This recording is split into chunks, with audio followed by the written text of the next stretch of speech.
This is an Eye on Annapolis bonus podcast. Well, we are here in the basement of one of the Lubrano buildings or the Conti buildings off of General's Highway or Defense Highway. I get them all confused. They went all the military things. But we are here talking with the Bernie House, and we've got Patti Slaughter, who is the executive director, the founder, probably the chief cook and bottle washer. The reason that we're here in October is because October is Domestic Violence Awareness Month, and no better time to chat about it. The Bernie House, which is obviously where you are involved with.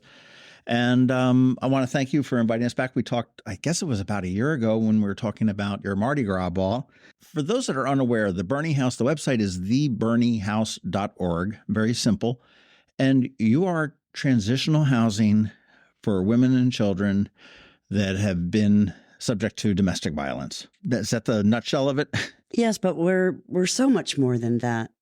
When I explain the program of the Bernie House, I feel that the biggest point that's made or that people take away with is that we're a shelter type of home, and we're the step after shelters.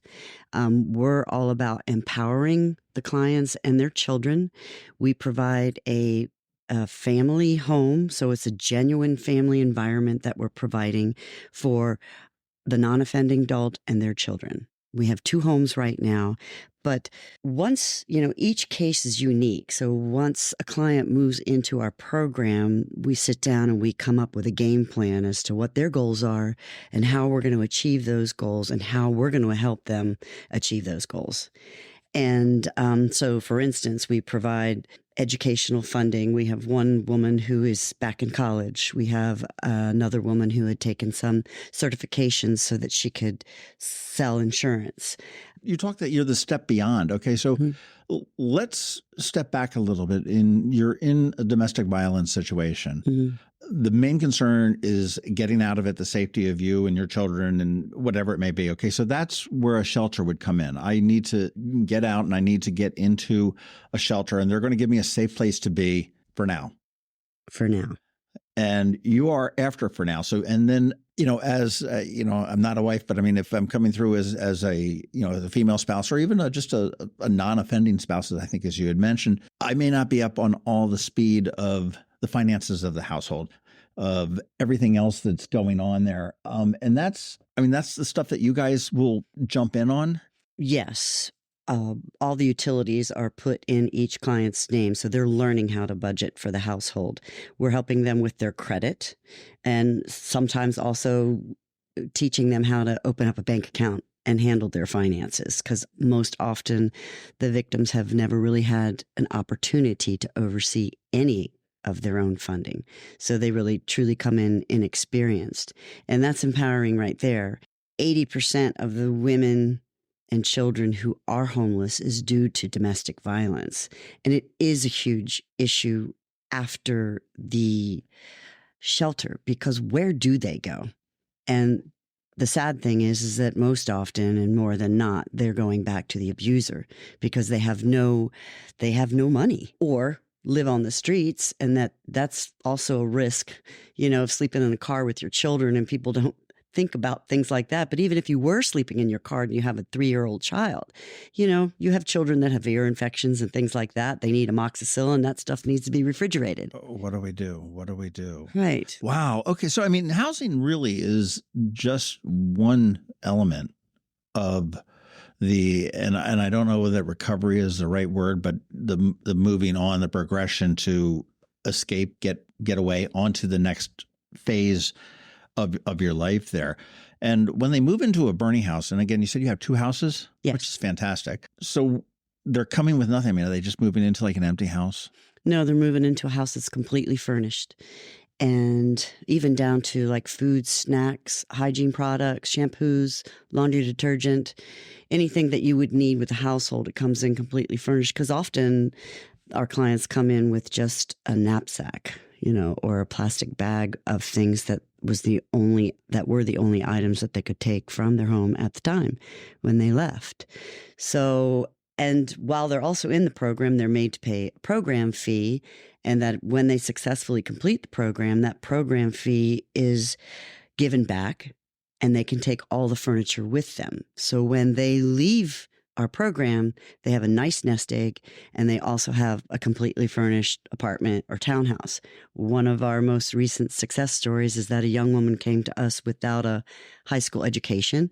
In 2 years, she earned her GED, started an entry-level position, worked her way up to management. We were able to find a group of women that provided a master class for her to start her own dog grooming business. And one of our board members from Movement Mortgage was able to find a grant for her for $10,000. And she also took the first-time homebuyers class, which entitled her to a $40,000 interest-free loan. So when she left our program, she had $14,000, which was from her nest egg, our program fees. She had $50,000 to get into the house. So she's a first-time home buyer. So she went from homeless to a first-time home buyer in 2 years. Just give them the chance. Well, that's so much with everything in the world that it's, if people are just given the chance and the opportunity, they can really very soar there. So when somebody moves out of a burning house, then you've got, okay, when they move into a burning house, I mean, they're not quite at the bottom because perhaps they've been into a shelter. But I mean, this is, a low point in their lives with, what am I going to do with my children? What am I going to do? Where are we going to live? How are we going to furnish a house or an apartment, whatever it may be? And that's all taken care of with you.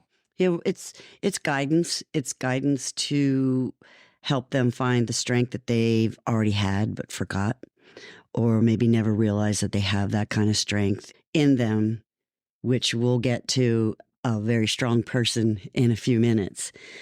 I guess my question too is that you have 2 houses.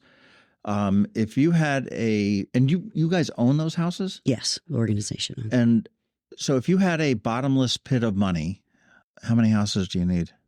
Need? Yeah. I would think the need would be nationwide. But my goal right now is to get a 3rd home, and a 2-year plan would be 5 homes. Wow. And where do you operate out of? Obviously, Anne Arundel County. Yes, but we also, the first home that was paid for within 13 years, that one's located in Montgomery County. Okay. And our second home is located in Anne Arundel County, and we received the LBI from legislation. So we've been awarded $150,000 to go towards our 3rd home. So you guys are well on your way to getting that 3rd home, I would think. Yes. Which is exciting. Which is well on your way to helping one other family take that next step. And I'm looking at somebody across the table from me who was a beneficiary of the burning house. Is that true? This is Angela. How are you? Hi, I'm good. Good. How did you come into the burning house? I mean, you are a graduate, an alumni. I am currently in the burning house, in one of the burning houses, and I have experience from going to the shelter to being accepted into the burning house program, and it is allowing myself and my child an ability to restart our lives in a safe way. Can you tell us a little bit about your backstory? Are you comfortable with that? Sure. So I was in an abusive marriage that started off as emotional not long after marriage. And about 9 months in, it switched from emotional to physical. And I wasn't prepared for it. I was a mature woman. I thought I had chosen a good spouse. We had a young child that we were raising, and as an infant, and we were at a party, and it started with a kick. I was putting shoes on the baby, and he wanted his shoes put on him, and he just kicked me in the middle of a dinner party to put his shoes on, and I was shocked and blown away that he would even have the audacity to do that in public, and it didn't even register with him that he'd done anything wrong. He didn't apologize. I thought I stood up for myself and kind of got scolded for standing up for myself. And then it just kind of transpired from there. It would be little things, aggression of intimidation, threats of leaving me. And we had moved to kind of to Maryland from Kentucky. And we had moved over here and for his career, for his opportunities, and I had no support that I knew of. You gave up an awful lot in Kentucky to come here. I did. My family, my support system, our support system, for him, for his goals, for his opportunities. So once I gave up that, there was so much power that I gave up, and without really understanding that I was giving up any power. That's interesting. How long did you stay? And I don't want to say stay because that makes it seem like that was a voluntary thing. But Yeah. how long were you in the abusive marriage until you? 8 years. Oh my word! So it was like 6. Took me 6 times. The 6th time finally was the end of separating, coming back together, and we went through the legal process twice. The first time was in Kentucky, which I don't know if many viewers or anyone knows, but abusers, once they have seen a legal system or consequences one time, will typically move to a different state. And I think that's, that was what he did, is then you start all over kind of in the legal system by changing states. So as you were going through this, and you said you somewhat reconciled and tried to is that pretty typical for any kind of domestic? It's like, it's going to be different this time. It is. It takes most survivors 7 times before they can leave. That's the average, before they can leave an abusive relationship. Because once you are kind of like sucked into it, there's so many reasons, but you almost you're so dependent, you're isolated. Either they have helped isolate you, or you isolate yourself from embarrassment and humiliation that you've gotten yourself into. I have found, since I have left it, that speaking up has given me the opportunity to put that embarrassment and humiliation where it belongs. That is on the abuser and not on myself. So I don't carry that anymore. But when you're in the middle of a relationship that is so dangerous, emotionally, mentally, physically, you look to your abuser for all your safety, for all your security. And you almost become a team hiding his flaws. You don't want people to know that he's an abuser, or you don't want people to judge you because you're married to somebody who's an abuser. But for the grace of God, people hopefully get out within the 7 before it escalates to the point where, there's, permanent injury or disability or worse. I mean, you can speak to a lot of survivors, and a lot of them are carrying scars, physical and emotional. There's a lot of physical illness within the abused. Their health goes like downhill. You'll see a lot of them will have high rates of cancer, heart disease, because they hold in so much. I can say for a year and a half before I left, before our relationship ended, I could barely walk because I was holding up. You're just keeping peace, right? So my responsibility was to keep peace within the home, keep all his needs met, him happy, so that he would not lash out and I wouldn't pay the consequences. So I did that fairly well, but that meant internally all of that stress was accumulating in my body, and I was making myself ill. And it felt like I had I could barely walk, like my feet were breaking. I had pressure on my brain. Without him hitting me, the stress level was eating me. It was harming me within my own body. Wow. Wow. I mean, I jokingly say when I get up and people say, "Hey, how are you doing today?" I said, "Well, I got both feet on the ground and I'm doing okay." We'll call it a win, but this sort of puts that into a whole different perspective for me. I mean, I can't imagine living life in pain. Let's not necessarily call it physical pain, even though that obviously is in there. But, with that mental pain, living like that willingly, if you will, to not have somebody lash out at you to make it worse. Right. To make a dinner and it not be acceptable, and you throw it away and start recooking. That's the type of environment I lived in, where his needs needed to be met. Otherwise, I would pay the consequences. Jesus, you are one strong woman. Thank you. How did you find the Bernie House? I was able to, in Anne Arundel County, I was connected to the YWCA. Okay. Okay. Wonderful organization. Wonderful organization. And they also run the shelter. Right. So I was lucky enough to, they thought I would be a good fit for the Bernie House and they recommended me. And luckily, I was accepted. You are in the Bernie House right now. I am. And you have children? I have a daughter, yes, an 8-year-old. How's everybody doing?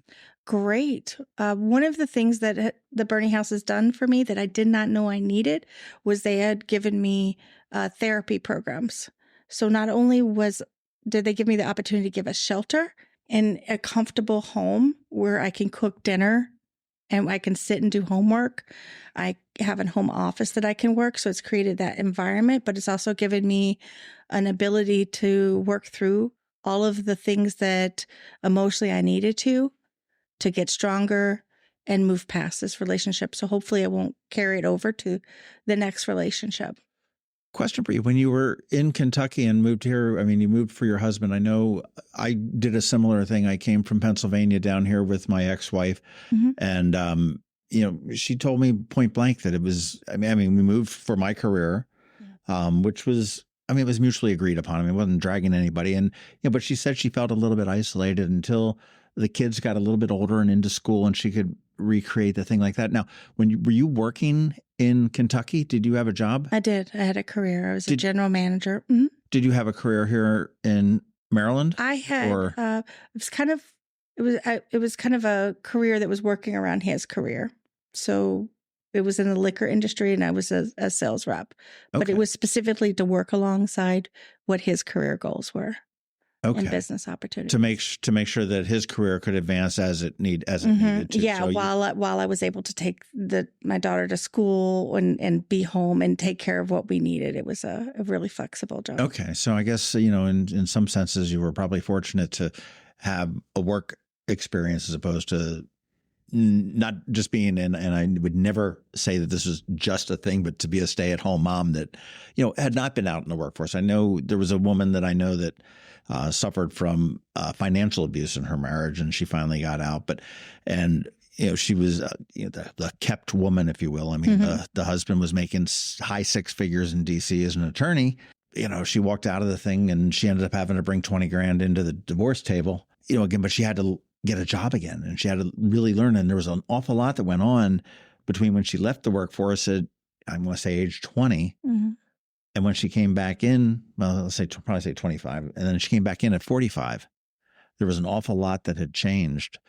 And, my career was set based on his, and so my job was based on his. So that I had that position because of him, and it went away. Like all of my support system within the community was all based around him, and it's kind of a little different situation because I was intertwined with within the immigrant community. And so there was a whole support system around him. And I think there's a lot of opportunity within Maryland that you'll see because we have such a great diverse makeup of community. Sure. But within those, they support each other. And I was the outsider within our community. And so I was kind of like pushed out. When you are in these relationships and abusive relationships, everything was in these four walls of your home, right? And everyone from the outside sees this person as a normal, stable human being, kind-hearted and responsible. You're a Facebook couple. Mm-hmm, right? But then when you go inside the home, it's everything but that.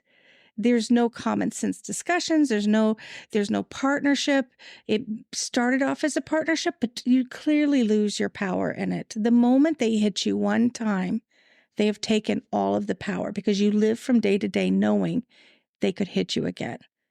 So you don't even know that your decisions that you're making on a day-to-day basis that you are choosing to make are based because you know you're in harm's way.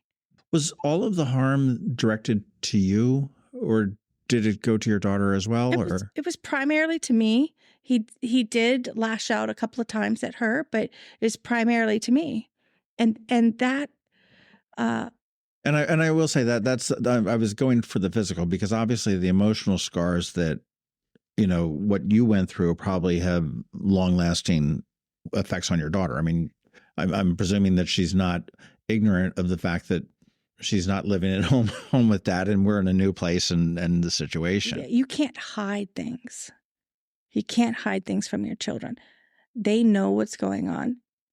He did not physically assault me on in front of her purposefully. For the most part, we had one incident where he did jump on top of me and strangle me.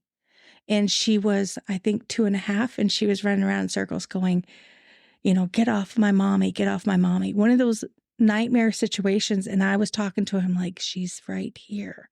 Right. So I was trying to get him to calm down. He did. It stopped right then. And we didn't have any of those other, those things happen until the last evening when I was like, enough's enough. It went too far.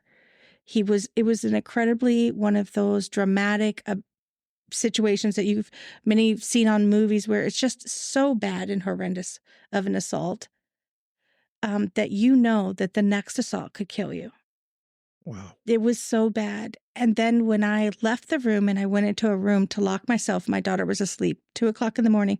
She's of course awake because it was heard. And she went into the closet with my phone and was like, I'm not supposed to hear this because he was begging me not to call the police. He's going to kill himself. Again, putting it on me as I'm responsible for his protection. That is like that. And I was like, that's the end. I didn't call the police that night, but I did contact the police another time after we were separated. I felt safe and I was able to go into the, offered to go into the shelter. I knew I had safety and security from him, that I could go to the police. Protective order at that point? I didn't get a protective order, but I think it was like a no contact, but I was able to secure safe housing and stay away from him. And because I was intertwined with a community that would protect him over myself, I needed to find that before I contacted the police. The way that the living situation I was in, I would have not been necessarily safe. You're not always just safe because one person has a protective order against them. Yeah, we hear the stories all the time, but they're a nice piece of paper. And unfortunately, is there any relationship at all with your ex and your daughter or anything, and yourself, or? Typically there's not a whole lot. I was able to, because I had the safety of the burning house, I will tell you this. I was given the opportunity to be in a safe place, not financially reliant, not emotionally reliant on him. I was able to keep myself safe and strong to go through the court process and not waver and able to push through. So he got 5 years probation. So he's not in jail, but that has put him in a position where he wants to, even though he's an abuser and he took a plea deal for 5 years, he still looks at himself as a victim of mine. And so he wants to push off at having any type of visitation or contact. He wants to play games, which they always do with children. So because it's a risk for him to be in contact with me. You did this to him.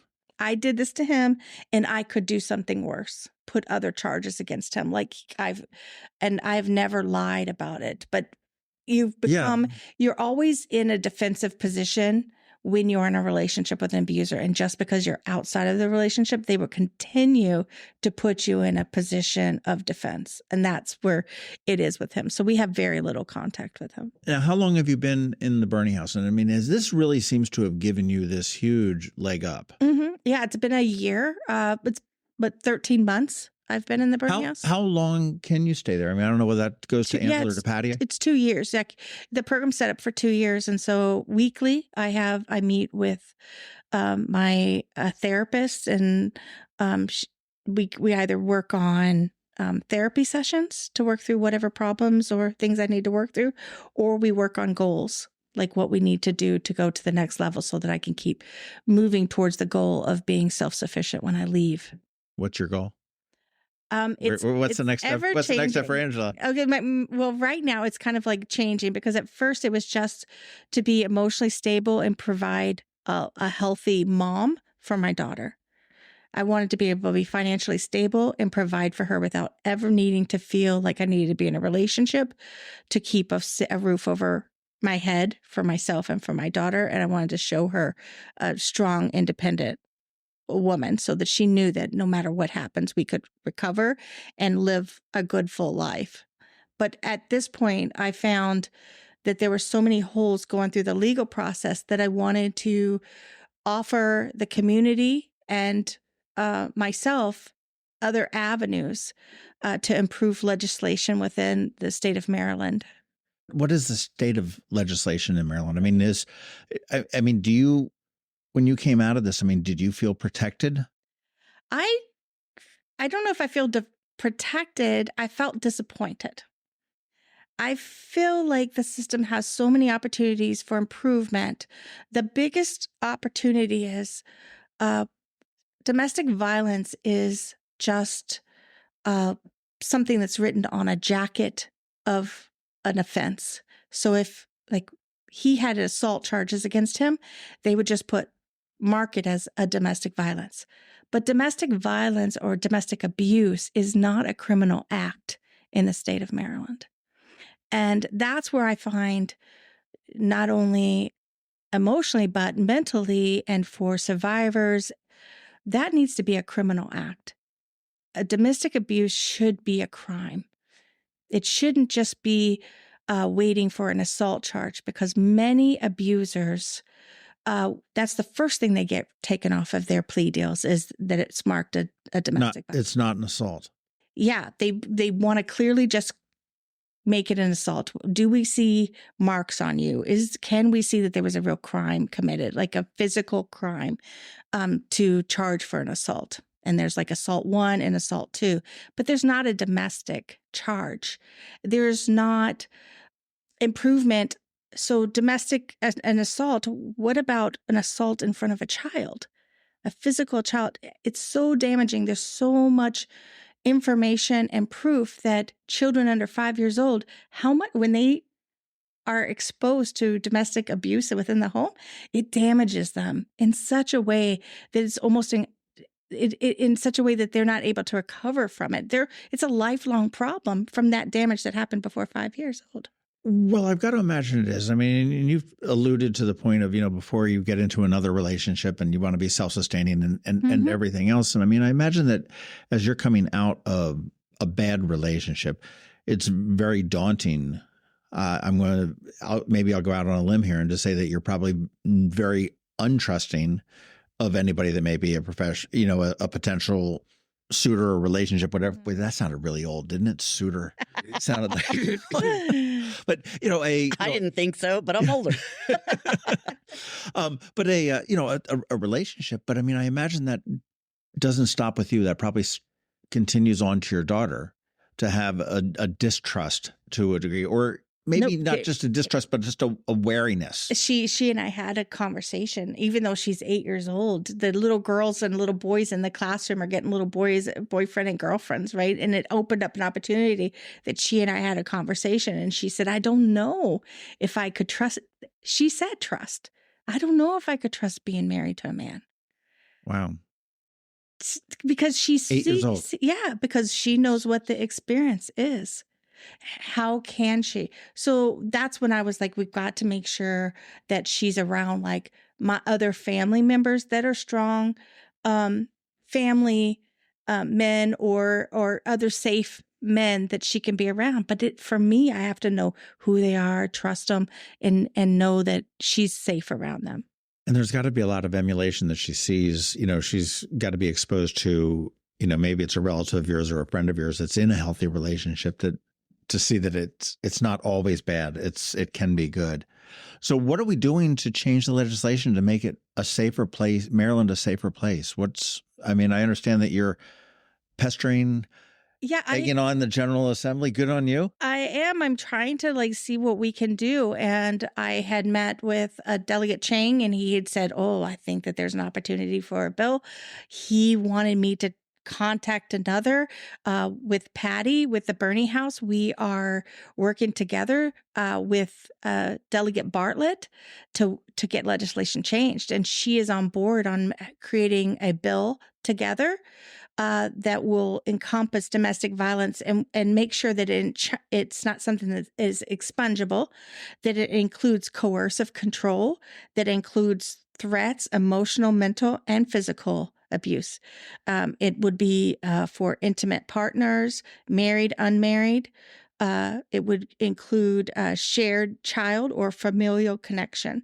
So it's something that isn't just going to include just a married couple. Right, a husband, wife. Mhm. It could be a stepsister, stepbrother, whatever it may be. Yeah, and it could also help with that. Elder abuse could also be included in that, like with you have older parents that live within the home. I will say that I'm glad that maybe Mark would disagree with me, but that he didn't get that, didn't win the primary on the thing, because he's really very effective as far as I can see in the General Assembly. Yeah. And Sandy's great too, as well. So, I mean, you've got two good assets on your team there. They're both fantastic and both really understood what the problem is and what it means like for change. Last week, I spoke briefly to the governor, and he was looking forward to any legislation that we can get to him to sign. That's awesome. Congratulations. Thank you.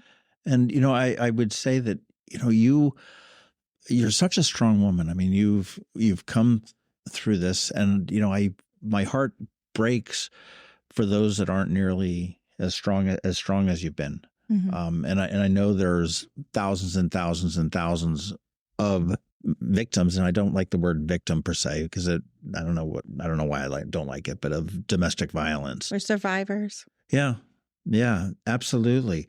And again, like addiction, I think that domestic violence, I think a lot of people think like, oh, I live in Bay Ridge. That couldn't possibly happen here. Or I couldn't, I live in Gibson Island. No, you don't understand. And that's ridiculous. That stuff happens in Glen Burnie or Brooklyn, and it's not. Well, why does 40% of women say they've been in a domestic violence situation? Yeah. If it's not prevalent, then why is it such a high degree of women?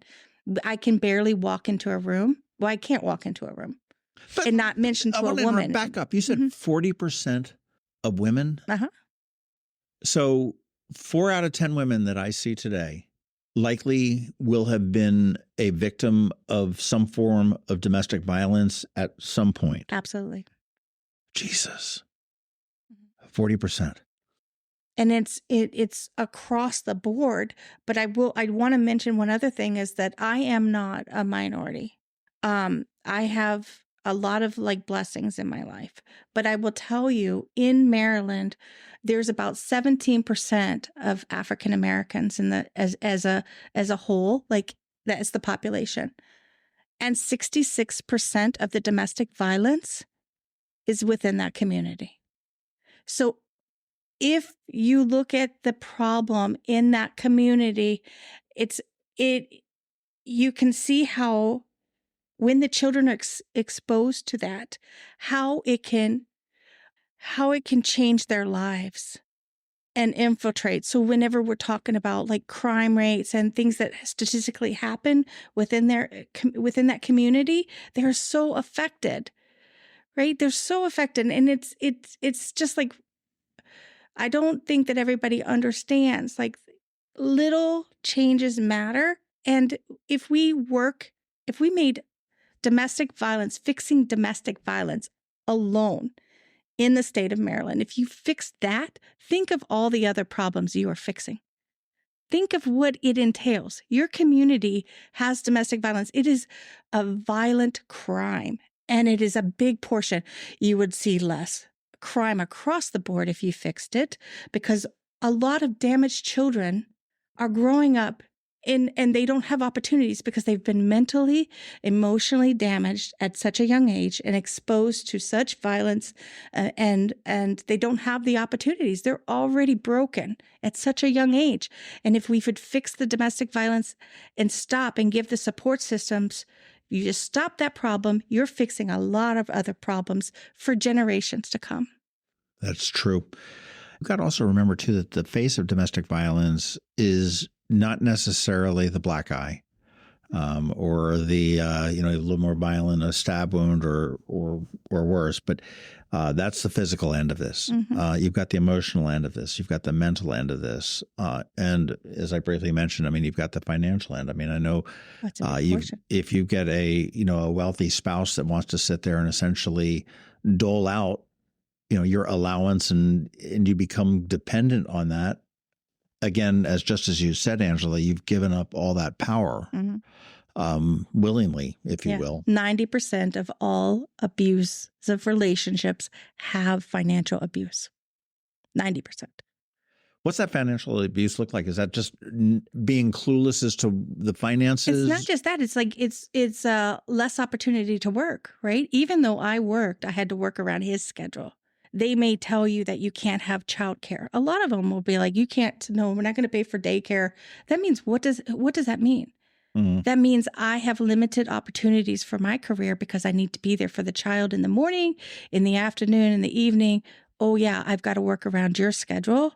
I need to make sure that I'm there to make sure that I'm cooking and cleaning and keeping the house the way. They're ready to go to school. The lunches are made and everything else. Well, how many days off a month? If you're a mom, how many days off a month are kids out of school? Yeah. At least 2, sometimes 3. Then they have the days that they get out of school early. How do you work around that if you can't have daycare? And if someone is controlling that alone will limit your opportunities for getting that security, financial security, and maintaining a full-time job. When you were married, would you have ever been able to earn more money than not your capabilities, but would it have been allowed for you to earn more money than him? I did at the beginning. I was the one with the career. Do you think that had an effect on the way the trajectory went? Mm-hmm. It did. Interesting. Sad. Mm-hmm. We need to get something going. You need to make yourself small to make him feel big. It's a horrible way to live. Yeah. Again, I'll go. So you are one powerful woman. You really are. And again, this is not too far different than when we had a discussion with Angel Trainer from Serenity Sisters and addiction. Don't think it's not happening in your neighborhood. Don't think it doesn't have long-lasting effects on this. And don't think, as you pointed out with the 40% figure, that, I don't know anybody that's affected that. Next time you're at church, look around. Next time you're at a back-to-school night, look around and count up. 4 out of 10 have something. And it certainly may not have gone to the extreme that you were subject to, but it possibly could be on the way to that extreme. It could possibly be, worse. Yes. And that's the thing. What other resources are available out there? I know we mentioned the YWCA at Anne Arundel County. We've got obviously the Bernie House, and again, theberniehouse.org. But what other resources are there for somebody that's in a domestic violence situation, whether they be nationally or here in Maryland or? There are so many. If you look up in your community, I know there's Ruth's House in Baltimore. I don't know all of the resources, but I can just tell you that there's more needed. If your listeners could look up those, they could make donations during this month to support them. Like the Bernie House gives so much more. I would tell you, they help other people other than just the ones that are living in the home. They donate like for clothes, for food, for other people. If you think about like holidays, back to school, I haven't had to worry about back to school supplies because I've been supported by this community. They also will provide people to go to court and support you when you need to go to like the court things. But there's so many opportunities. There's MCASA, and they were supportive of me to help get through the legal process. They provided attorney for me so that I was represented while we went through the court to see him follow through. So there's just so many opportunities out there. Look for them. If you're in an abusive relationship, look for them. There are people out here willing to help you. There are people out here, willing to go the extra step to get you out of an abusive relationship. And I will say also that while I would say the vast majority are probably females being abused by males, it does go both ways. And then, in same-sex relationships, you've probably got the same, it probably knows no bounds. But I know the last time that we chatted, Patti, we were talking all about your Mardi Gras ball. And is that happening again? I know it doesn't happen until the spring, and we're here in the fall, so it's a little bit away. Is that still happening? That happens on February 8th at the Graduate. Awesome. And it's become a really popular event. The community looks forward to it, and they have a great time. And at the end of the day, we're doing great things with those in our community who need help. Well, yeah, you moved it up. You were down at the waterfront last year, and so now you're up a little bit on West Street at the Graduate, which they do actually do a very good job with parties there as well. We can accommodate more people too, so we're growing. So that's a good thing. Let's talk about. Are there any other events going on? I mean, I know that you've worked with Maxed Up Fitness in the past. I know that they've done. I know you mentioned Movement Mortgage worked out. I know that you've worked with Heather and. Are there any other events happening? I know we're going to see each other at the Tug of War. Yeah, Tug of War. Bernie House gets a percentage of that event, which is a huge event. And we do have a few private parties where individuals are hosting a party of their own in their home, inviting their friends and giving me the opportunity to share the Bernie House story and to collect monetary donations from their friends, which is great. That's a wonderful idea. I'd rather see much more of those than the stupid political ones.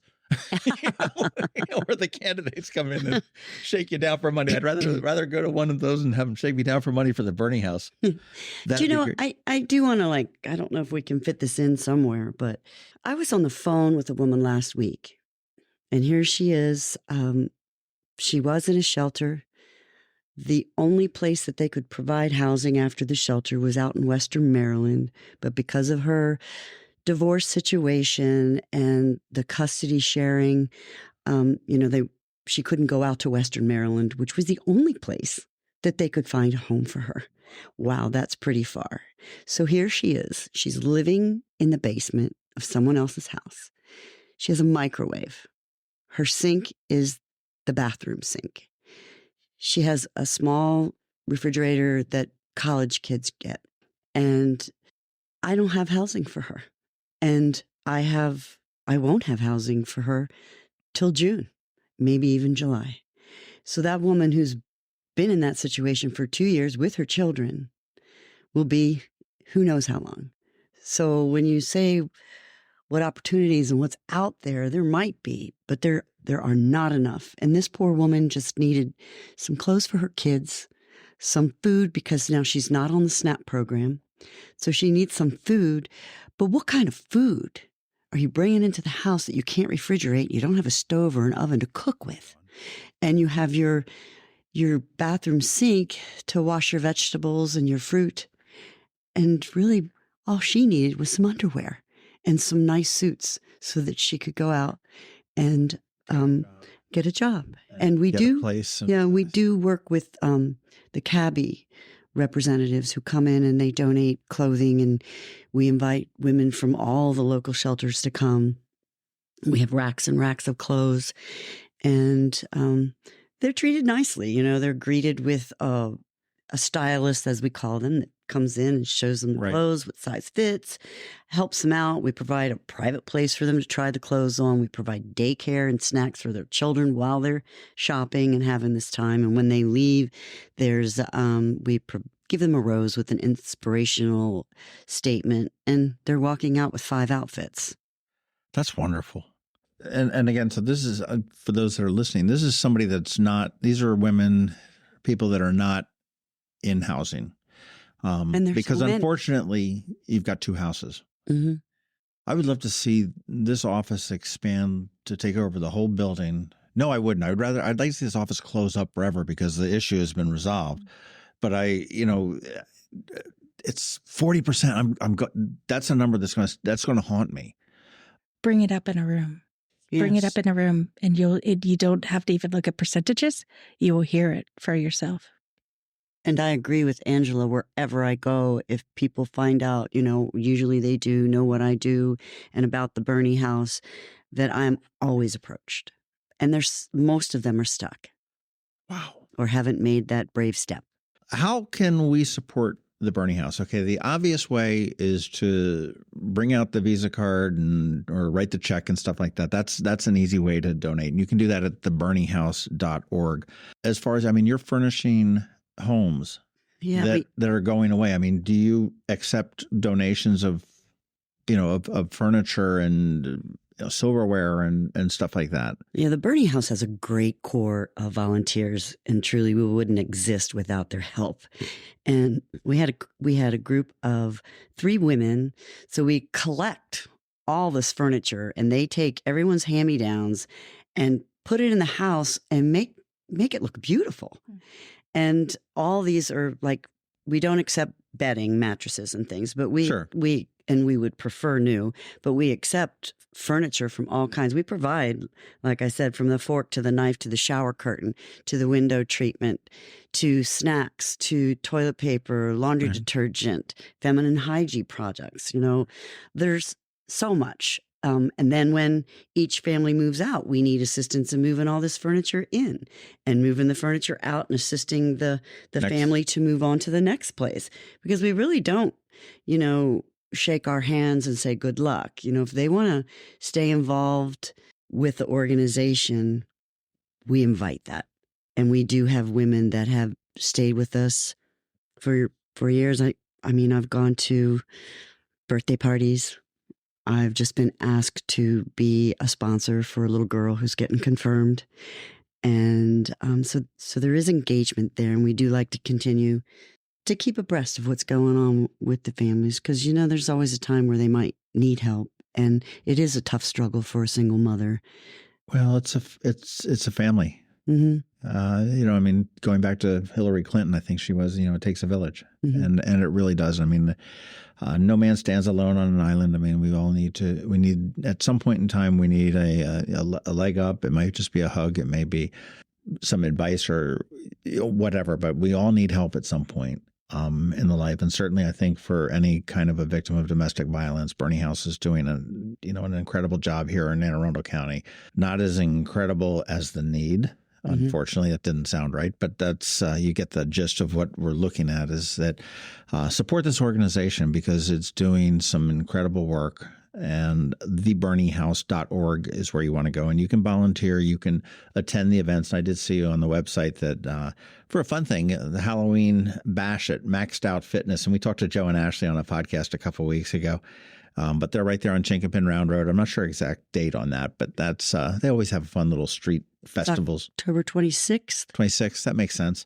They provided our Thanksgiving last year. Oh, Maxed Out Fitness. Yeah, they're up early exercising on Thanksgiving Day. They're crazy with that exercise. That was the most intimidating damn podcast I've ever done. Yeah, they I was showed sitting here looking at breath- Joe with these biceps that look as big as my thighs. I'm like, going, okay, guys. I also would like to add that, people want to donate monetarily. $150 pays for 1 hour of therapy. $130 pays for 24-hour security service with cameras for one home. And a $75 donation would go into our emergency fund, which you never know if there's a flat tire or a child, they grow like weeds. A child needs some clothes or some school supplies or things like that. Right. Plenty of ways to help. I do encourage everybody to do it. Let people know if you're brave enough. Next time you're in a crowded room, as Angela says, bring it up, and you may be shocked. I know this has been very eye-opening for me, and I appreciate everything that Patti and your core group of volunteers have done for the Bernie House that's been around. For how long have you guys been around? 25 years. Wow. And I know Bernie was named after your father. Why did we name it after your father? Just as an honor to... Well, my father was a philanthropic man. And when I was growing up, I worked with him in several other organizations, and we raised funds to build schools, operating theaters, clinics, orphanages, irrigation systems, dig wells all throughout Africa, as far as Bangladesh. And, knowing that our country's beset with its own problems, and something that really bothered him were abused and neglected children. So through my volunteering and trying to find a missing link, I had an experience as a court companion with a woman who was going to meet her abuser for the first time since he had been incarcerated at his arraignment. And she was absolutely terrified. Her panic attack, she became violently ill. We had to call 911, get her to the hospital, and that was my moment of where help needs. So I studied and started searching on what's really happening with women, and where do they go, and shelters, and truly, the shelters is greatly needed, but that focuses on the immediate needs. Sure. But then there's always, life goes on. So what happens afterwards? Right. The paramedics come when you break your arm. They move you to the hospital and they discharge you. Mm-hmm. So there's really no difference. I mean, it's move on to the steps. Angela, thank you so much for your time. Thank you for your bravery. Good luck with the General Assembly. Make sure you hold Mark and Sandy to the fire on that. And I think they're doing their job. It's once we can get everyone else on board. Get in there to Government House and tell, hey, Governor Moore, remember me? Don't let up. Be persistent. And Patti, thank you so much for all you do. Everything, theberniehouse.org. That's where all the information is. If you can attend the Mardi Gras Ball on February 8th, do that. That'll be at the Graduate Hotel. If you can get to the Halloween Bash on the 26th, stop in and say hi to Joe and Ashley and be able to support that. Or if you want to host, a cocktail party or something like this, if this hits you, again, get in touch with them there. Again, all the information is at theberniehouse.org. And one day, just like that, she'll rediscover her light. She'll embrace her inner warrior. She'll snatch her power back, and the whole game will change. And that's what we do with our clients. This has been a bonus podcast from Ion Annapolis. Please visit us at ionannapolis.net. Follow us on Facebook at All Annapolis and on Twitter at Ion Annapolis.